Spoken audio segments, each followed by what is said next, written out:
Okay.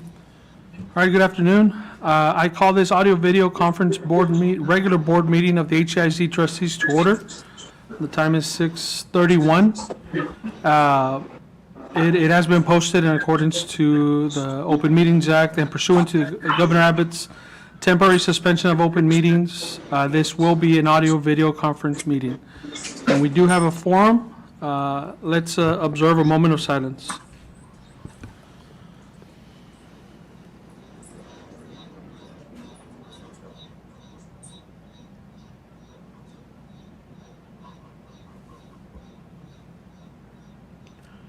Thank you. We will now move on to the Pledge of Allegiance by Mr. Shane Strubart. Please join me, rise and join me in the Pledge of Allegiance.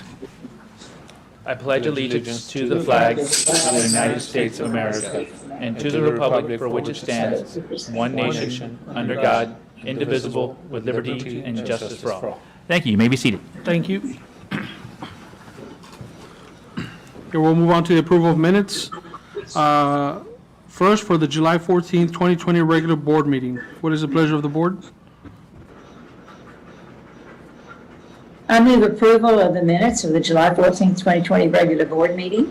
We have a motion by Ms. Fleury. Second motion. Second, was that Javier? Mr. Dillion, yes. Any further discussion? We'll vote. All those in favor? Aye. Opposed? Motion passes. Thank you. Next is the August 4th, 2020 special board meeting. Do I have a motion? Motion for approval as presented. Motion by Dr. Bettis. Second. Second by, was that Ms. Dr. Reiniger? All right, any further discussion? Now we'll vote. All those in favor? Aye. Aye. Opposed? Thank you, motion passes. We'll move on now to item number 3, approval of consent calendar. Do I have a motion? I make a motion for approval as recommended by administration. Second. I have a motion by Mr. De Leon and a second by Mr. Greg Powers. Any further discussion? All those in favor? Aye. Opposed? Aye. Motion passes. Thank you. Next, we have public comments for agenda topics. Sonia, do we have any public comments?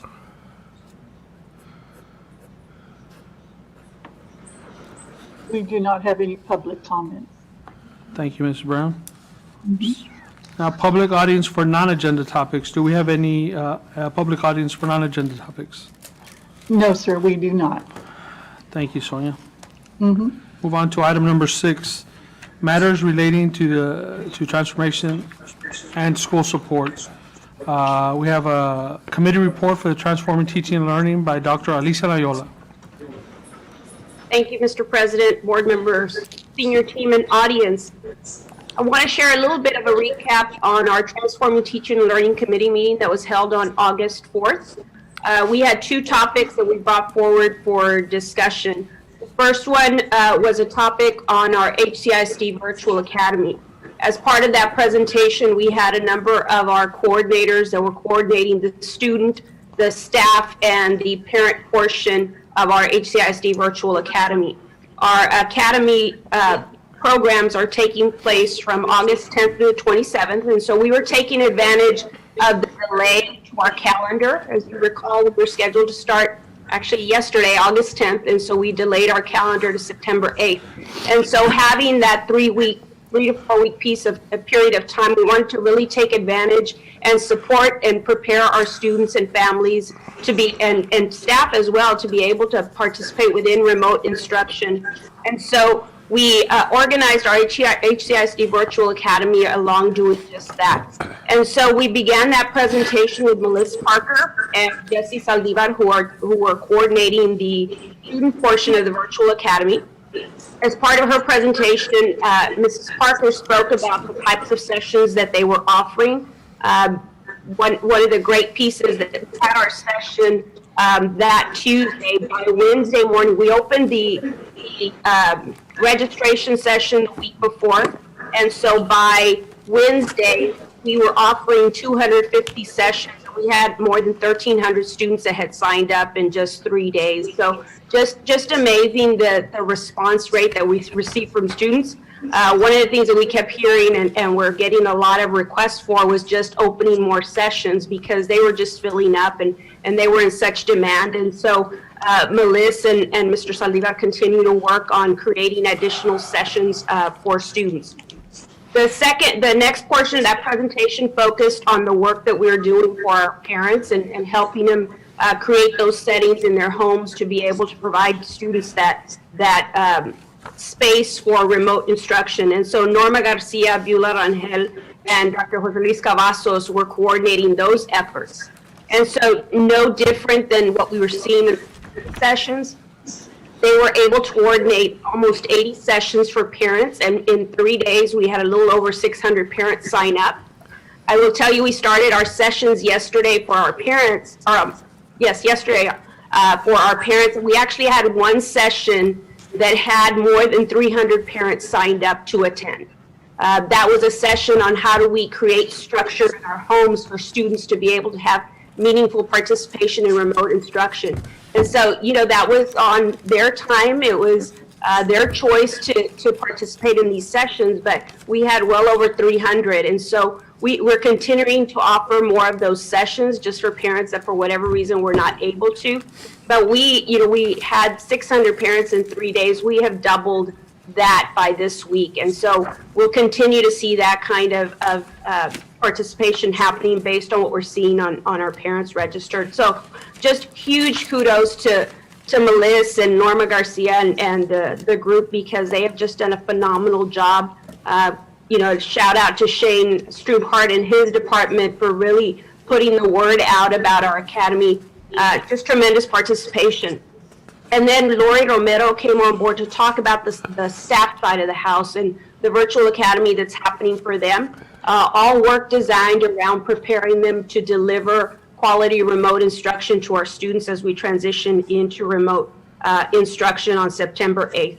So a lot of work that's been happening within the staff side of the house, and that did not start here in the last month. That's actually started happening as early as the spring. We were working on a lot of professional development for them to be able to transition during that spring period, but we also knew this possibility was strong that this is where we were going to be in the fall. And so huge shout out to Ms. Tan and Mr. Villarreal and Mrs. Romero, because they have really put on some quality programming for our staff. A lot of positive response, have had tremendous amount of sign up for the sessions that we have offered. And so just want to recognize them for that work, and also recognize our teachers. They're not necessarily on contract right now, but they are choosing to attend these sessions. I think we had close to 2,000 different people signing up for sessions. And so when they're doing it on their own time and not necessarily because that's on contract, that speaks volumes to their dedication and the importance that they see in the work that's coming forward this fall. So congratulations to them, and a great thank you for all of that work. We know that it's going to be a very different fall than it was in the spring, and that's just thanks to the work of everybody coming together to ensure that we're providing quality programming for our students. The second presentation was done by Mrs. Veronica Corton, our Administrator for Organizational Development. Her presentation focused on our connectivity plan. We were talking earlier about the importance of connectivity to our students as we move to remote instruction. And so one of the big things that we learned as we progressed through the spring was that we had a true digital divide that was happening for our students. And not just digital in the form of devices, but even digital in the form of connectivity. And so those two areas have been a huge focus as we've transitioned through the spring. There was a lot of work that was done to ensure that we had sufficient devices to provide to students. So when we talk about devices, where in the spring we had students that were sharing devices at home, and that was difficult to do, and there was expectations for multiple children on zooming into classes and things of that nature. And so we worked very hard this summer to put ourselves in a situation where we have enough technology, or at least enough devices, to ensure that every child that needs a device will have a device. We are well over approximately, or if not just slightly over 17,000 devices that we have available to provide to our students throughout the district. And so between those 17,000, and we recognize there's also families that already have their own technology. So there should not be a reason why we wouldn't have a child have a device that needs one. We also focused on the internet connectivity side of the house. And so it's not good enough to just for a student to have a device. They also need the connectivity to be able to connect and bridge that divide.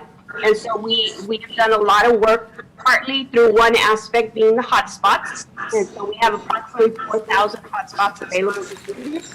Based on the survey work that we've done, we have approximately 900 students that do not have the internet connectivity. So having 4,000 hotspots should help us address all of those students. But in addition, we recognize that because of where students may live, they may not, even a hotspot may not provide what they need. And so we spent some time at the session talking about our Park and Learn program, where we have increased the Wi-Fi diameter around our schools so that if students are needing to come to the campus to access Wi-Fi, they can park in our parking lots.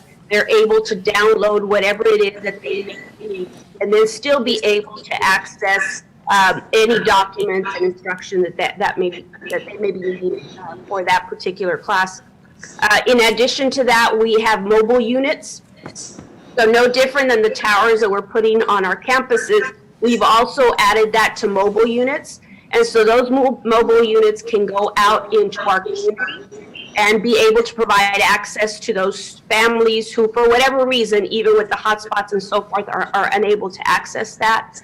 We've started having conversations with some of our surrounding organizations, Boys and Girls Club, and we're about to have some conversations with our child care providers so that if they have students in their facilities that need connectivity, we can assist them with that.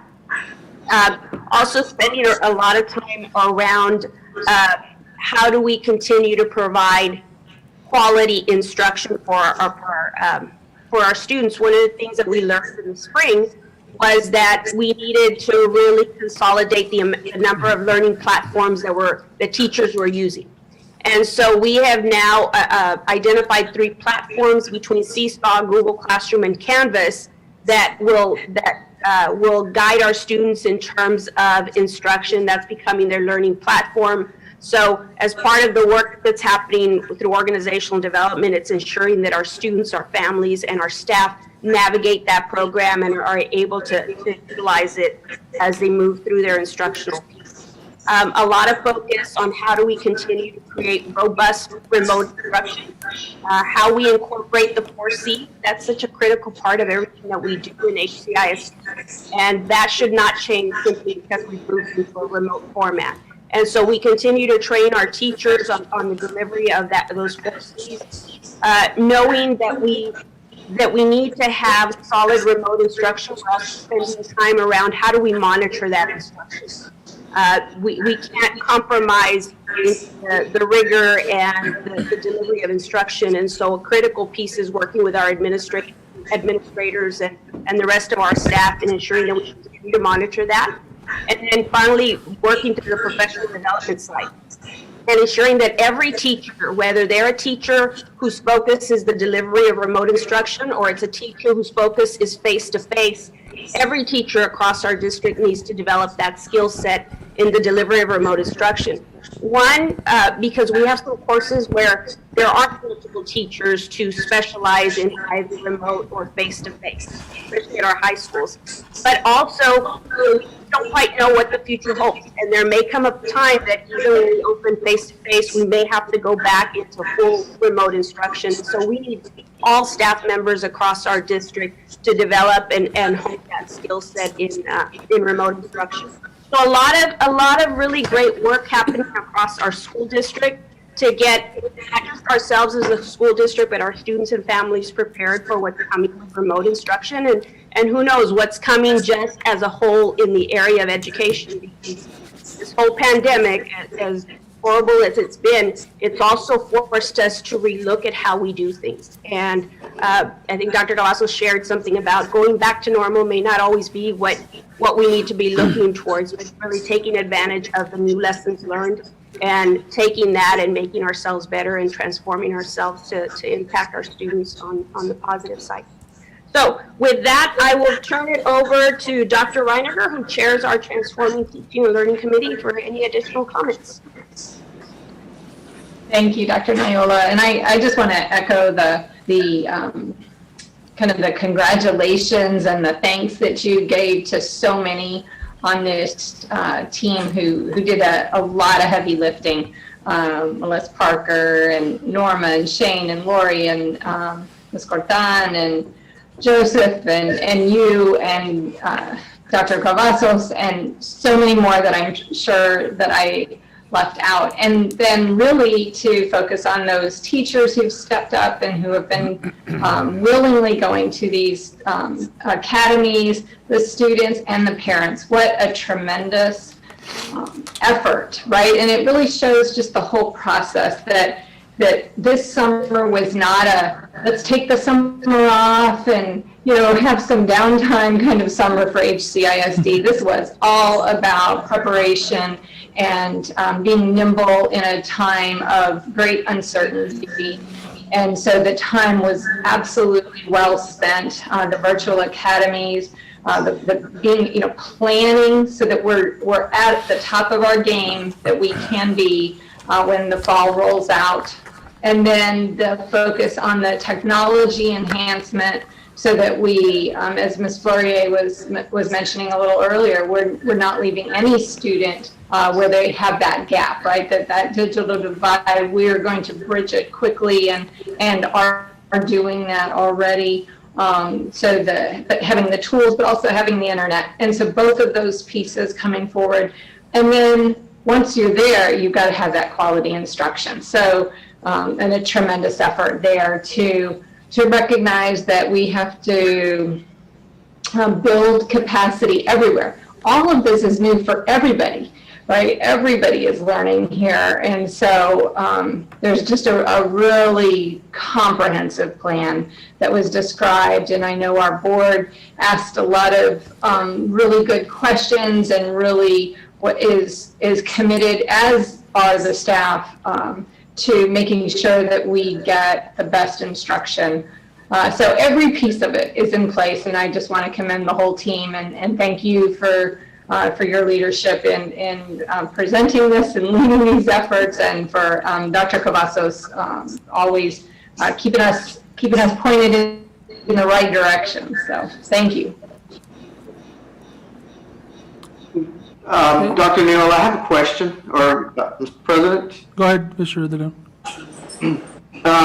And I echo everything that Dr. Reiniger said. I think HCISD is just so proactive in everything that they're doing.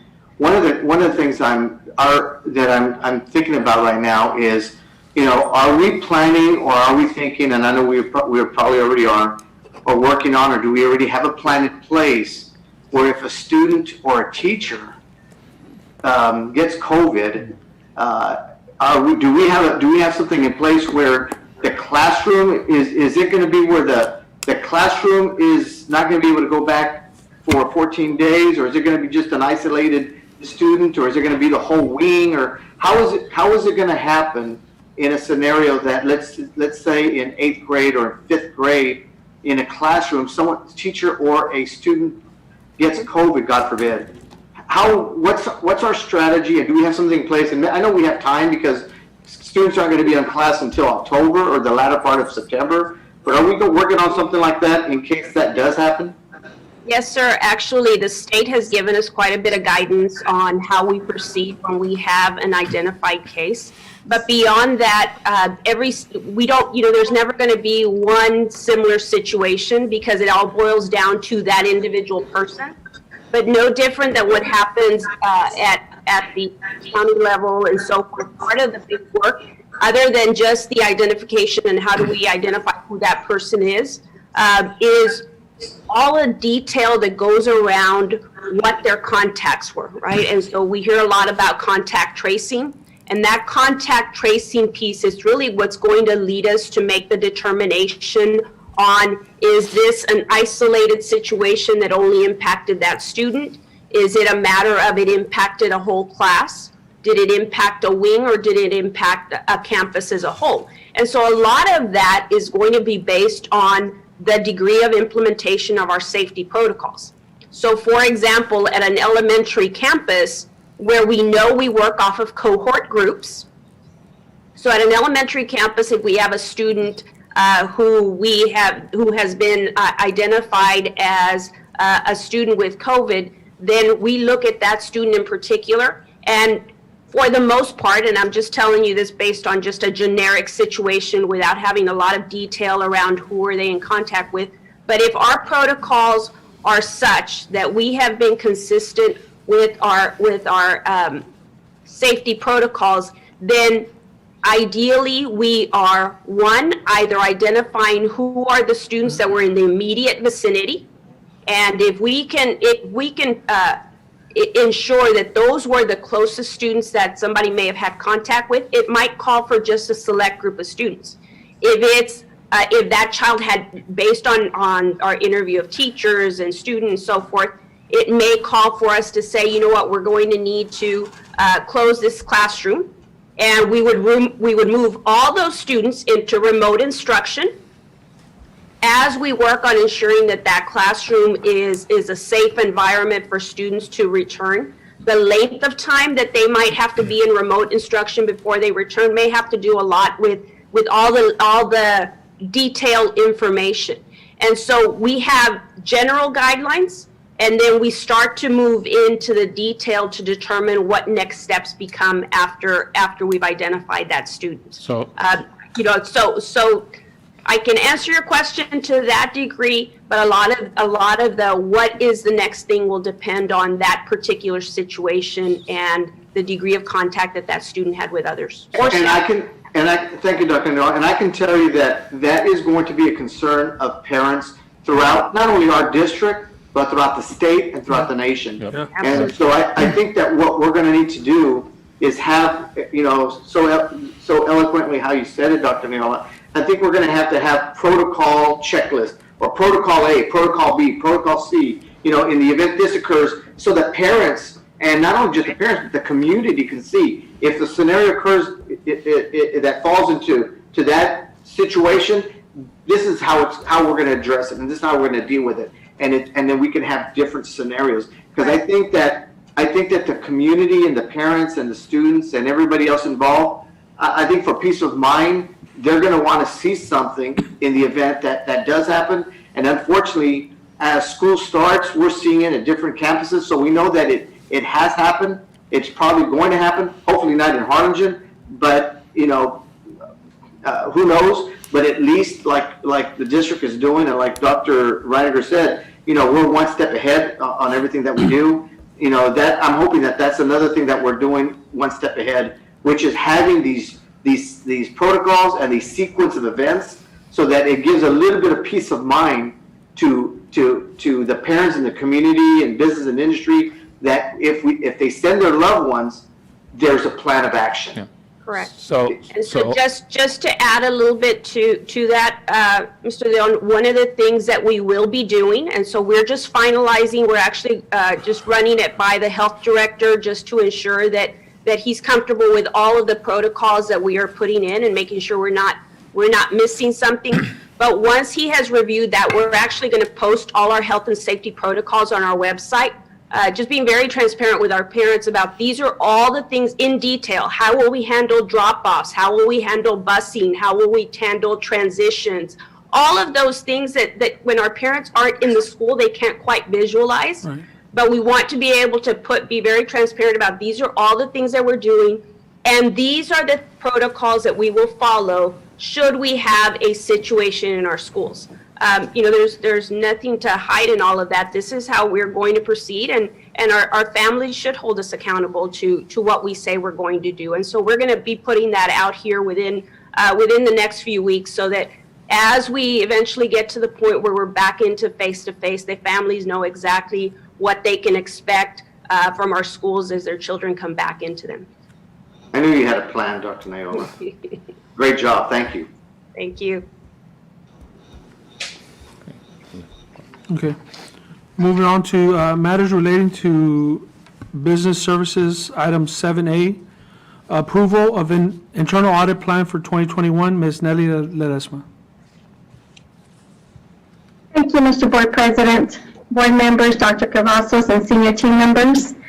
Earlier this evening, the audit committee and I reviewed the audit plan for this coming year. And we reviewed it in detail. And I am here to answer any questions you may have and to also request approval of the audit plan at this time.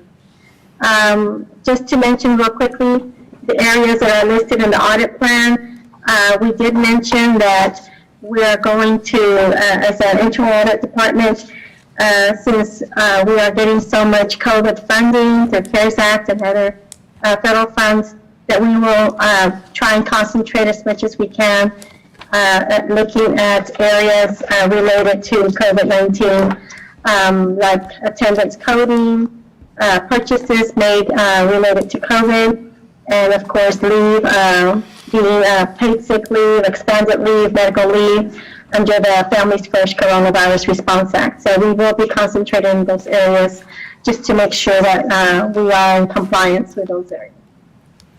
Mr. President, I have a quick question. Can we make a motion first and then we'll discuss? Absolutely. Do I have a motion for, I have a motion for approval. okay, Mr. De Leon? Do I have a second? Second. Second by Mr. Greg Powers. Go ahead, Mr. De Leon. Nelly, I apologize for not being at the audit committee meeting earlier today. I had another meeting. And I think you already answered the question, but right now, it's not business as usual. And so the audits that you all are doing, you're working on something totally different now in terms of what you're looking for. And you were mentioning it earlier, where you're looking at more of COVID issues and HR, and can you kind of elaborate on that a little bit for me, please? Yes, we're going to tweak our audits to incorporate these areas, and just to ensure that we do have, and of course the business office is really good about this, and we work very closely together, but we're just going to make sure that we do have the internal controls in place to ensure that we do have the correct documentation for any, say any overtime that's accumulated during this period of time, any purchases that are made during this period of time, and we're going to be funding through COVID funds, and also any leave as far as, say someone is out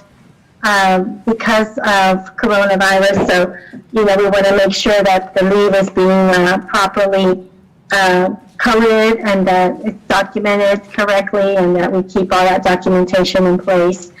And of course, as far as the campuses are concerned, we want to make sure that attendance is being, that we are documenting our attendance correctly, especially now that we're going to have school at home and the hybrid face-to-face. So there's a lot of different areas that come into play during this period of time that we're going to be concentrating on, and just making sure that we do have the proper controls in place. Thank you for that, Nelly. Thank you, Ms. Appreciate it. Ledesma. Okay, so we'll take a vote now. All those in favor for approval of the internal audit plan? Aye. Opposed? Mr. President, Yes, Dr. Bettis. it's fine that it's after the vote. I approve it. I just, one more comment about, I just want to make sure that,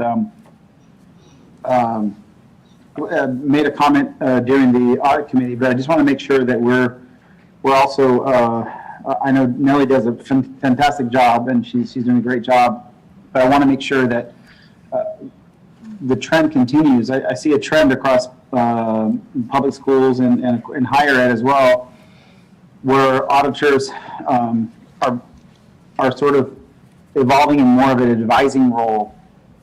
And I think it's important because it improves the relationship with the campuses and with the business office and everywhere, in the whole school district, where you're seen as a friendly, you're seen as as someone who can share best practices, as someone who can share very valuable knowledge to help folks do their job better and to prevent problems from happening from the get-go. And so, as opposed to sort of coming by and checking things and checking this and sort of and that kind of stuff, because then it's sort of like the folks are trying to avoid you because you're trying to get, it's a gotcha moments and things like that. And I know you don't do that way, but I say that to say that, I think it's important to share best practices. A lot of other school districts, there's a lot of, anywhere you look, you can share examples of where folks have done things the wrong way and things like that. We've also made mistakes for sure. We're human. Sometimes they've been intentional. Hopefully we don't have too many of those. But regardless, I do feel that the auditor should have more of an advising role more often than not, so that you have a great relationship with the campuses and with the district and that kind of stuff. And so I know you have that. Just want to get it out in the open because I do feel it's prevention and it's a lot better than sort of the backside where we're getting in trouble and we're doing things the wrong way. So anyway, I belabored my point, but thank you, and I think you're doing a great job, Nelly. Thank you. Thank you. Thank you, Dr. Pettis. And we'll take that vote again. All those in favor? Aye. Opposed? Aye. Aye. Motion passes. Thank you. Next, we'll move on to item 7B, the Internal Auditor's Quarterly Report. Mrs. Ledesma. Okay, thank you so much. The audit committee and I also, when we met earlier this afternoon, we heard the following 12 audit reports. And it was a special audit activity fund audit report for Vernon Middle School, an audit of fixed assets inventory spot checks, an audit of Chronos time adjustments, an audit of unannounced cash audits, 4 special activity fund audits for Austin Elementary, Lee Means Elementary, Travis Elementary, Bella Middle School, an audit of child nutrition a la carte sales, an audit of health program revenues and membership, an audit of athletic ticket sales and gate receipts, and an audit of PEIMS attendance procedures and data quality. These reports were discussed with the audit committee members in detail, and I am here to answer any questions unless Ms. Floria would like to elaborate on what we discussed. Thank you. Well, I would like to thank you, Ms. Ledesma, for the specificity and the detail that you did provide for us in the meeting today. We really discussed everything thoroughly and had opportunities to ask questions and to learn a great deal about the district. I always learn so much, even after all of these years, about our school district when we hear one of your detailed reports, because you go campus by campus and operation by operation and all of the suggestions that you make along the way. So it really is very comprehensive. It's a wonderful picture. And I think the board members, I know the ones who spoke, and certainly I myself want to thank you for the leadership that you bring and the expertise that you provide for us in this area. I well remember when we did not have Nelly Ledesma or Julio Cavazos, and so you all have brought us to an entirely different place in this school district, and we thank you for that. Thank you. Thank you, Ms. Ledesma, and Ms. Fleury as well. Move on to item 7C, consideration and approval of renewal of school professional legal liability, general liability, employee benefits liability, auto fleet coverage, and workers' compensation insurance for 2020-2021. Presenter, Mr. Julio Cavazos. Thank you, Mr. Jaimes, Dr. Cavazos, and board members. Agenda item 7C is renewal of these insurance. We're recommending to renew with TASB. Mr. Stroopworth's going down on the rates. So our actual insurance went up about $30,000 on the vehicle fleet. And that's due to that, in fact, we added about 20 new buses. So that's cost of almost about $2 million of additional new buses. So the rate went up a little bit. Workers' comp insurance went up about $5,000. That's not very much. So we're recommending approval with TASB. We've had very good experience with them over the years. Be glad to answer any questions that board members might have. All right, do you have a motion? Mr. President, this is Jerry. Before voting, since I serve on the TASB Risk Management Fund Board of Directors, I would like to recuse myself from this vote. Thank you, Ms. Fleury. Okay, so do we have a motion for this item? Sure, I move approval as recommended by administration. Second the motion. We have a motion by Dr. Reiniger, a second by Dr. Pettis. All those in favor? Aye. Aye. Opposed? Aye. And again, we'll note that Ms. Fleury recused herself from this vote. Motion passes. Thank you. Moving on to item D, consideration and approval of dental plan renewal for 2020-2021. Mr. Julio Cavazos. Thank you, Mr. Hymas, Dr. Cavazos, board members. So agenda item 70 is renewal of our dental plan. We're recommended to renew with Emeritus that we've had them for a number of years, and they're recommending a no rate increase, for this upcoming year. So we're comfortable with that. It will be effective, January 2021 through December 2021. Again, it's 100% paid by the employee. We're recommending approval. Be glad to answer any questions the board members might have. Mr. President, I make a motion for approval of the dental plan renewal for the 2021 school year as recommended by administration. Second the motion. Thank you. We got a motion by Mr. Leon, a second by Dr. Muniz. All those in favor? Aye. Aye. Opposed? Aye. Motion passes. Thank you. Item 70, consideration and approval of renewal of vision plans for 2020-2021. Mr. Cavazos. Thank you, Ms. Hymas. Again, this is 100% paid by our employees.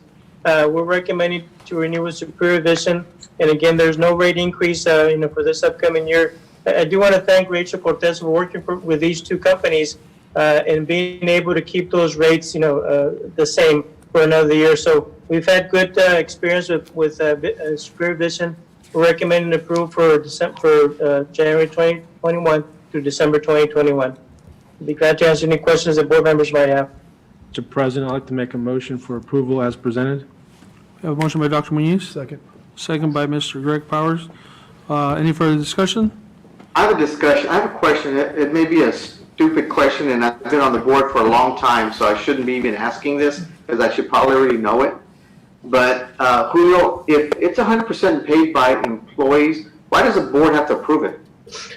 We bring it to the board as a matter of practice. I mean, because it's an outside agent that's selling this policy, we bring this to the board on an annual basis. And you're actually right. I mean, the board doesn't have to approve it, but we'd like to keep that standard as our procedures to be, just to be a little bit more safeguarded, that we're bringing this to the board is not just something the administration is going to do. Because it's 100% paid by the employee, the board really doesn't need to approve it, but we'll bring it to the board because we want to have the board involved in our decisions. I think it's more of a safeguard, is it not, Julio, that we make sure that they're getting a good deal and it's more of a, I think it's just keeps everybody in the fairway, so to speak, and it keeps absolutely. It's more of a transparency issue, basically. Check and balance? Yep. Yes. Okay, makes sense. All right. But that was a great question. I just have excuse me, Go ahead, Mr. Dr. President, I Reiniger. just wanted to say that I would like to commend the staff on negotiating these contracts for no increase. I'm enthusiastic about this. Yeah, they had actually proposed an increase, but, Rachel met with them and really discussed that, we want to extend for another year. And then after that, we'll probably go out for bids. So they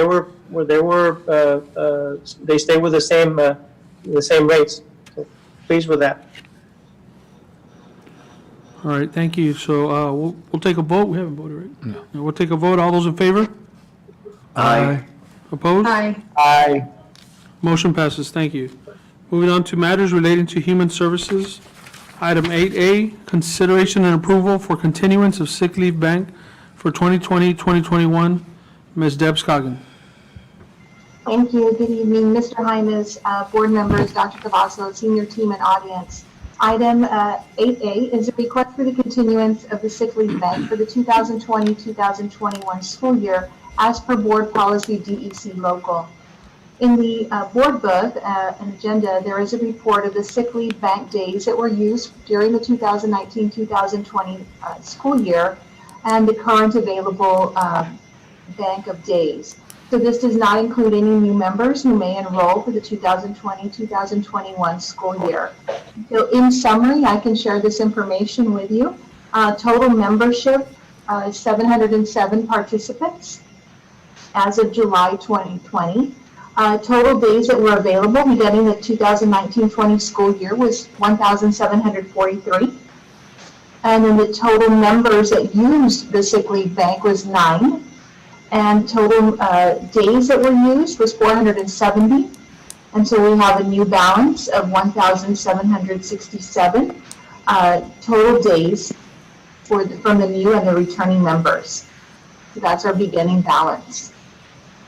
And so the sick leave bank was created to provide additional paid sick leave days to its members in the event of a catastrophic illness or injury which leaves a member unable to perform his or her duties and causes substantial loss of income. If there are no questions at this time, your consideration for approval is appreciated in regards to the continuance of the sick leave bank for the 2020-2021 school year. Mr. President, I move approval for the continuance of the sick leave bank for the 2020 and 2021 school year. I second the motion. Thank you. We have a motion by Ms. Fleury and a second by Dr. Muniz. Any further discussion? All those in favor? Aye. Aye. Aye. Opposed? Motion passes. Item 8B, consideration and approval of sick leave bank handbook for 2020-2021 school year. Presenter Ms. Deb Scoggin. Thank you again, Mr. Jaimes. So item 8B on the agenda is the approval of the sick leave bank handbook. The handbook is a guideline to matters such as eligibility and regulations for joining the sick leave bank, the process for requesting days from the sick leave bank, granting days from the sick leave bank, and duties and responsibilities of the committee. There are no changes to the procedures of the sick leave bank, and so there are no questions. Your consideration for approval is greatly appreciated for the sick leave bank handbook for the 2020-2021 school year. Mr. President, I move approval as presented. Second the motion. Thank you. Gary, got it. Motion by Dr. Bettis, second by Ms. Fleury. Any further discussion? All those in favor? Aye. Opposed? Motion passes. Thank you.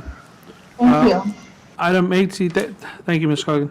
Item 8C, approval of recommended revisions to local policy EIC on first reading only. Dr. Alisa Nayola. Thank you, Mr. President, board members, senior administration, and audience.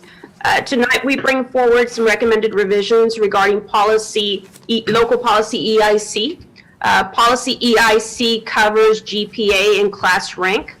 And so you may recall that this past spring, as we transitioned into remote instruction, obviously we were seeing a lot of potential issues with regard to the impact that transitioning so quickly to remote instruction would have on our students in the area of GPA and class rank. And so as such, through the approval that was granted by the resolution authorizing the superintendent to make adjustments as needed, we made an adjustment to how we were calculating GPA for students.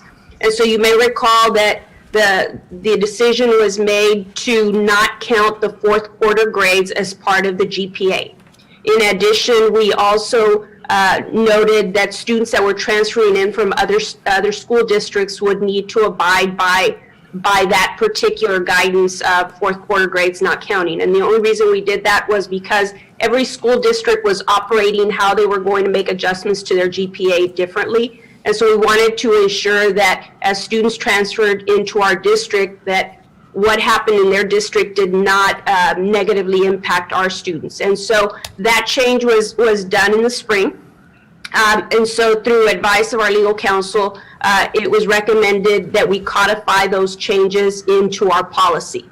And so that was the recommendation that we are bringing forward.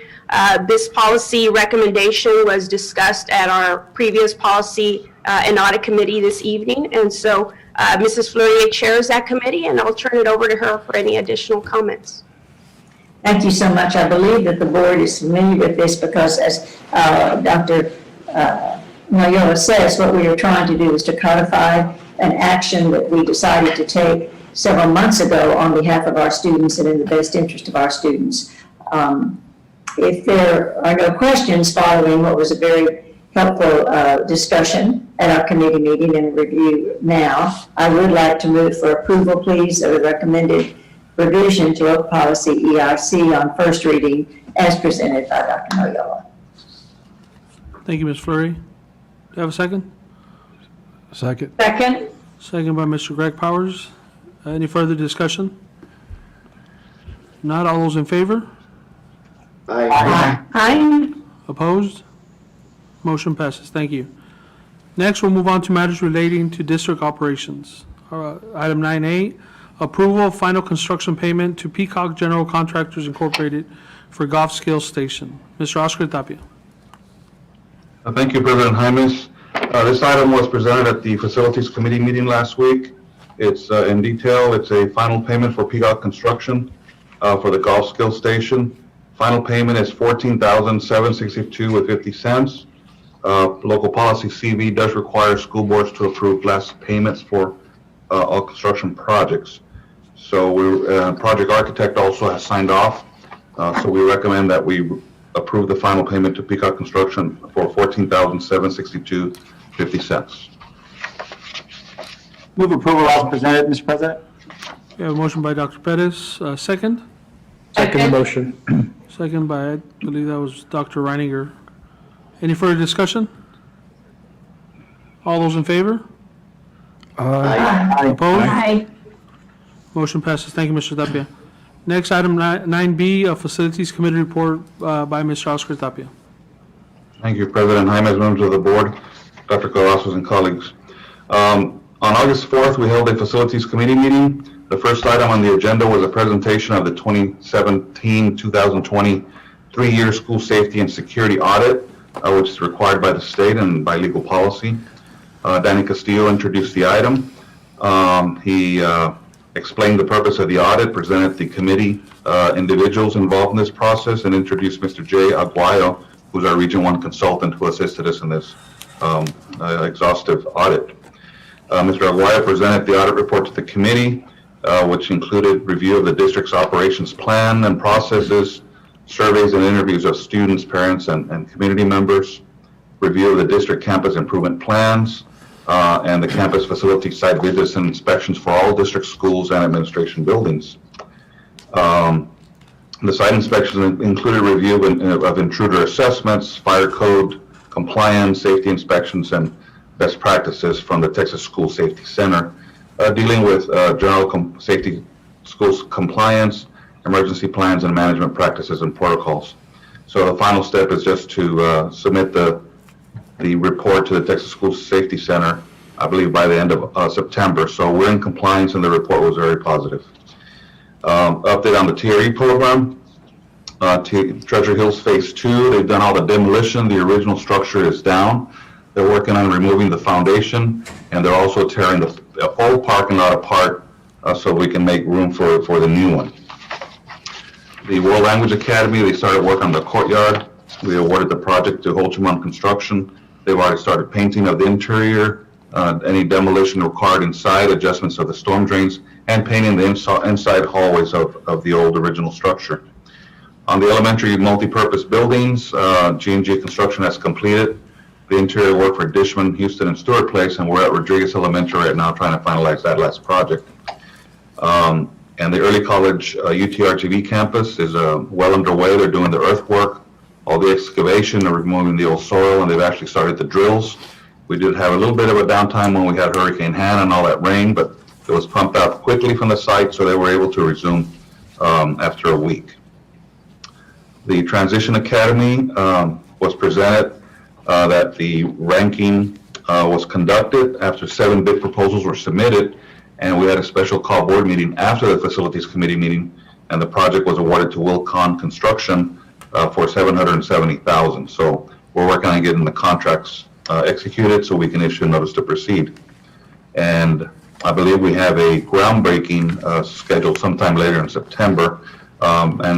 September 1 is a groundbreaking for the early college UTRGV campus project. With the Arts Fine Arts, they already started demolition to make room for the new wall in the dining hall.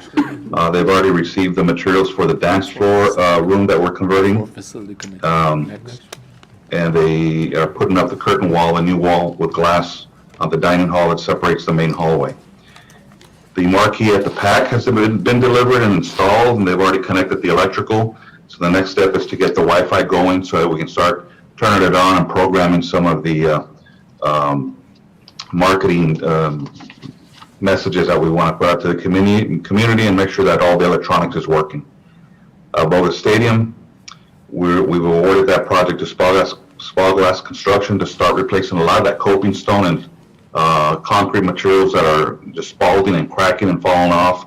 It's a safety hazard to anyone visiting our stadium, so we've made arrangements to replace those and secure all the materials on the structure. We then had Julio Cavazos present the financial report and adjournment. So I'll turn it over to Mr. Greg Powers, our facilities chair, for any additional comments or questions. Thank you, Oscar. The only comment I would have, I mean, y'all are doing a great job. All the projects are coming along. Treasure Hills looks terrific. I do want to remind the other board members that before our next facilities meeting, Dr. Cavazos and staff and Oscar will be arranging for a tour of Treasure Hills. I really encourage everybody to come by. It really looks remarkable. Also, I think y'all did a great job responding after the hurricane to the different facilities around the district. And again, thank you for doing such a great job. Appreciate it.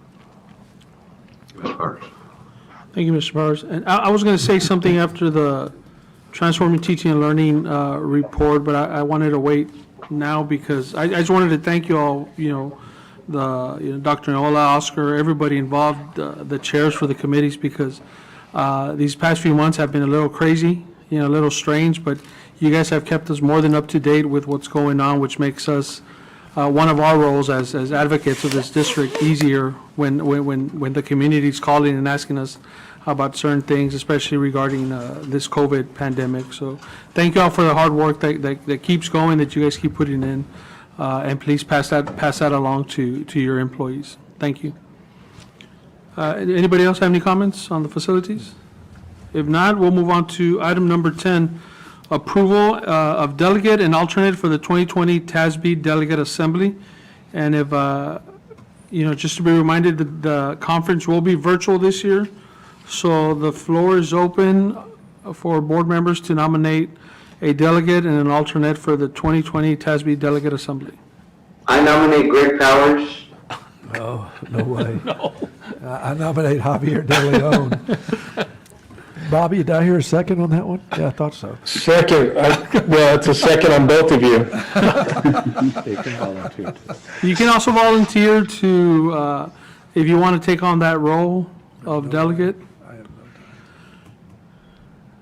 Not all at once.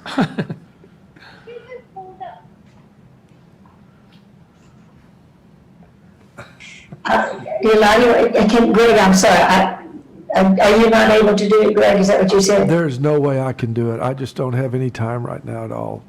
There's no way I can do Okay, it. well, I'm not positive, but I would be happy to attend if you would like for me to. I'll second it. Okay, well, Especially if Nolan can be sure that great speaker that was there last time comes again. I think he's a friend of Nolan's. and we will need an alternate. I would be glad to serve as alternate. Thank you, Dr. Reininger. So we have Ms. Jerry Fleurier to be our delegate, and Dr. Belinda Reininger, our alternate for that delegate position. We'll take a vote. All those in favor? Aye. Aye. Opposed? Motion passes. Thank you, Ms. Fleury and Dr. Reininger, for stepping up. I think He made the Dr. motion Pettis and is- who seconded it? Oh, Jerry nominated herself. So what was it? Javier, why don't we do it again? Javier, you can motion and then I'll second it. You want to motion the? Okay, I'd like to make a motion that Jerry is our delegate and Dr. Reiniger is our alternate. You have to do it individually? You can do it. No, that's fine. I second the motion. Thank you, Mr. De Leon and Dr. Pettis. All those in favor? Aye. Opposed? Aye. Again, motion passes. Thank you. Now, if Dr. Perez is a little hurt that he wasn't nominated, it's okay, Dr. Perez, next year we'll try and get you. I actually wanted to make sure my vote was recorded. I voted no on that. No, I'm kidding, I'm kidding. I want no one to get the speaker. That's right. All right, next, Thank you, Doc. we'll move on to item 11, adjournment to close or executive session pursuant to Texas Government Code Sections 551.071, 551.072, 551.074, and 551.082, the Open Meetings Act for the following purpose: discuss employment of teachers and other professional staff, and discuss the superintendent's formative evaluation. The meeting is now adjourned into closed session. Okay, we're live again. We're back. We're now reconvening into open session for action on matters discussed in executive session. It's 11:30, It is right now 11:33. 11:33. So, item A, consider employment of teachers and other professional staff.